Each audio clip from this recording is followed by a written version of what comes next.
तो यूक्रेन और रूस का युद्ध चल रहा है और इस युद्ध में ईरान खुलकर रूस के पाले में आ गया है और इसका फायदा इजराइल की खुफिया एजेंसी मोसाद ने उठाया है।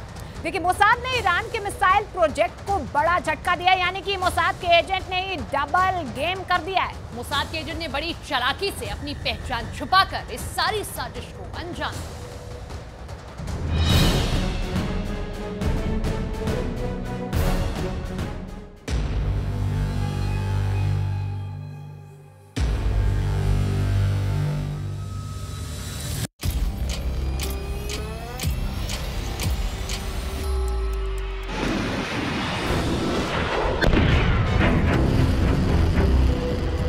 मोसाद की ताकत क्या है? इजरायल की इस खुफिया एजेंसी की दहशत दुश्मनों के खेमे में क्या होती है? और इजरायल के खुफिया एजेंटों का दिमाग कितनी दूर तक सोच सकता है? मोसाद की काबिलियत एक बार फिर साबित हो गई है। ईरान ने इजरायल पर आरोप लगाया है कि इजरायल की खुफिया एजेंसी मोसाद ने ईरान के बाहर ही ऐसी रणनीति बनाई कि ईरान का मिसाइल प्रोग्राम बर्बादी के रास्ते पर जाने लगा और ईरान के प्रोजेक्ट को नुकसान पहुंचा है। यह पूरा मामला क्या है? आखिर मोसाद ने ऐसा क्या किया है कि ईरान गुस्से से कांप रहा है? यह पूरी दिलचस्प कहानी हम आपको बताने वाले हैं। इसके अलावा इजरायल और ईरान का टेंशन यूक्रेन के युद्ध को भी प्रभावित कर रहा है। ईरान ने मोहाजिर 10 ड्रोन दुनिया को दिखा दिया है। इस ड्रोन से अमेरिका भी बेचैन है, यूक्रेन भी परेशान है और इजरायल के कैंप में भी टेंशन है। यानी सिर्फ एक ही ड्रोन से तीन मुल्कों को ईरान ने बेचैन कर दिया है।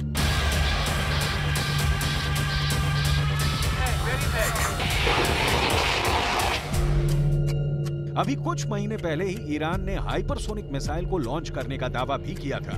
तब ईरान की सरकार का जोश इतना हाई हो गया था कि तेहरान के चौराहे पर एक बोर्ड भी लगवा दिया गया था, जिसमें कहा गया था कि इजरायल के शहर तेल अवीव को खत्म करने के लिए अब सिर्फ 400 सेकंड चाहिए।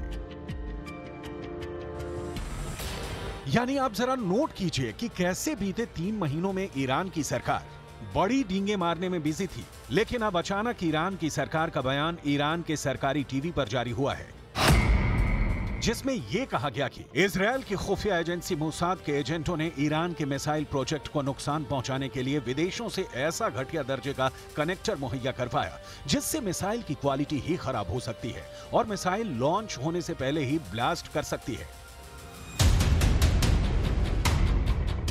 ये मोसाद का बहुत तगड़ा बदला है, क्योंकि जब ईरान दुनिया को अपनी ताकत दिखाने की कोशिश कर रहा था, उस वक्त मोसाद अंदर ही अंदर ईरान के मिसाइल कार्यक्रम की जड़ें काटने में लग गया था।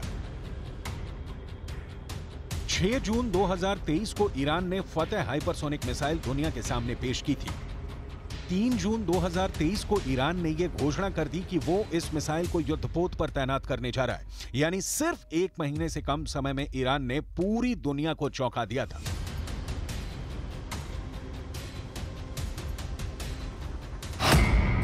इस मिसाइल की रेंज 1400 किलोमीटर है और यह मैक 15 की गति से टारगेट को नष्ट करती है। मैक 15 का मतलब है कि यह सिर्फ 1 सेकंड के अंदर करीब 5 किलोमीटर की दूरी तय कर लेगी।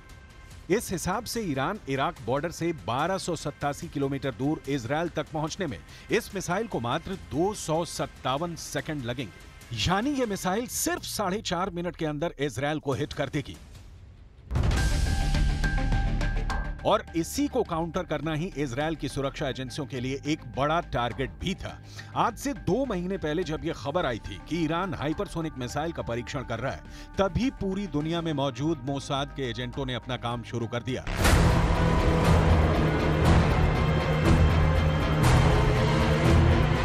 और ईरान के मिसाइल कार्यक्रम को डैमेज करने के लिए सबसे पहले उन्होंने यह पता लगाया कि ईरान अपनी मिसाइल के कौन से पार्ट्स विदेशों से आयात करता है। पता ये लगा कि ईरान मिसाइलों में लगाए जाने वाले कनेक्टर को विदेशों से आयात करना चाहता है। इसके बाद मोसाद के एजेंटों ने बड़ी ही चालाकी से ईरान की सरकार की डील ऐसे एक्सपोर्ट से करवा दी जो बेहद घटिया कनेक्टर बनाते हैं। ईरान ने ये कनेक्टर खरीद भी लिए, क्योंकि ईरान ने इसकी तस्वीरें भी अपने सरकारी टीवी पर दिखाई। यानी मोसाद ने बिना ईरान के अंदर घुसे ईरान को दो तरीके से नुकसान पहुंचाया। ईरान को मिसाइलों के सौदे में आर्थिक नुकसान हुआ और उसका मिसाइल कार्यक्रम भी आंशिक रूप से घाटे में आ गया। सबसे बड़ी बात यह कि इससे उल्टा ईरान के सैनिकों को ही नुकसान पहुंच सकता है, क्योंकि खराब कनेक्टर की वजह से लॉन्च होते ही ऐसी मिसाइलें ईरान के अंदर ही फटकर ईरान के लोगों को ही नुकसान पहुंचा सकती हैं। दरअसल मोसाद ने यह जाल इसलिए बिछाया क्योंकि ईरान लगातार दो तरीकों से अपनी ताकत दिखा रहा है।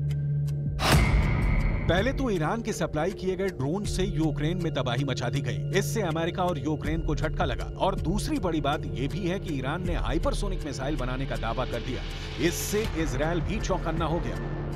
उस वक्त ईरान की सरकार दुनिया में अपनी ताकत को इस तरह पेश कर रही थी जैसे इजरायल की ताकत उसके सामने बौनी हो गई है और वो इजरायल के आयरन डोम एयर डिफेंस सिस्टम को भी मात देने के काबिल हो चुकी है। तब कैसे ईरान की तरफ से बयान जारी किए गए थे, जरा सुनिए एक बार।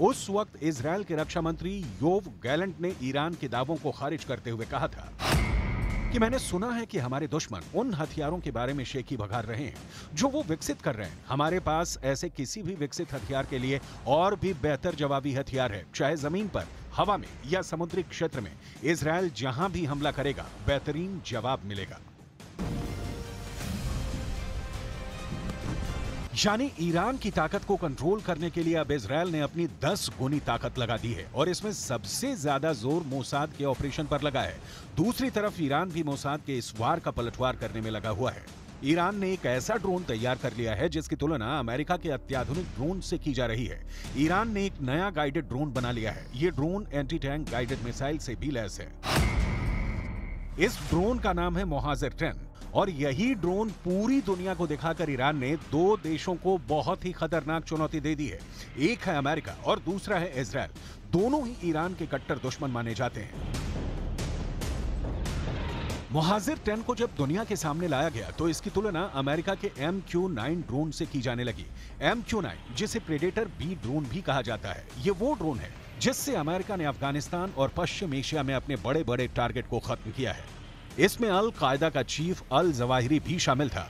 अब इसी ड्रोन की नकल बनाकर ईरान अमेरिका को चैलेंज कर रहा है। इसकी रेंज 2000 किलोमीटर तक है। ये 24 घंटे तक आसमान में मंडरा सकता है। और सबसे बड़ी बात यह कि मोहाजिर 10 ड्रोन 300 किलो वजन तक की मिसाइल और बम को लेकर उड़ सकता है। ईरान का नया ड्रोन मोहाजिर 10 पुराने वर्जन के मोहाजिर 6 के मुकाबले काफी बेहतर है। ईरान और इजरायल की दूरी 1800 किलोमीटर है और ईरान का दावा है कि मोहाजिर 10 2000 किलोमीटर की रेंज तक हमला कर सकता है। यानी ये एक तरफा उड़ान भर सकता है और वहां एक कामिकाज़े ड्रोन की तरह हमला कर सकता है। इसी बात को लेकर अमेरिका और इजरायल घबराए हुए हैं। ईरान के ड्रोन की रेंज बढ़ती जा रही है और अब इसकी जद में पश्चिम एशिया के वो इलाके भी आ रहे हैं जहां अमेरिका के अड्डे हैं और वो इस ड्रोन को लेकर काफी बौखलाए हुए हैं।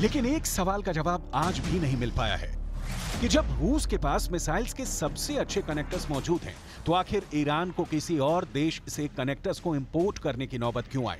इसके बारे में कुछ एक्सपर्ट्स का यह कहना है कि रूस के हथियार गोदाम में मिसाइलों का अकाल पड़ रहा है, क्योंकि युद्ध के 500 से ज्यादा दिन बीत चुके हैं और ऐसे में मिसाइलों को बनाने के लिए सबसे पहले रूस को ही कनेक्टर्स की जरूरत है, और वो अब ये कनेक्टर्स किसी से भी एक्सपोर्ट नहीं करना चाहता है।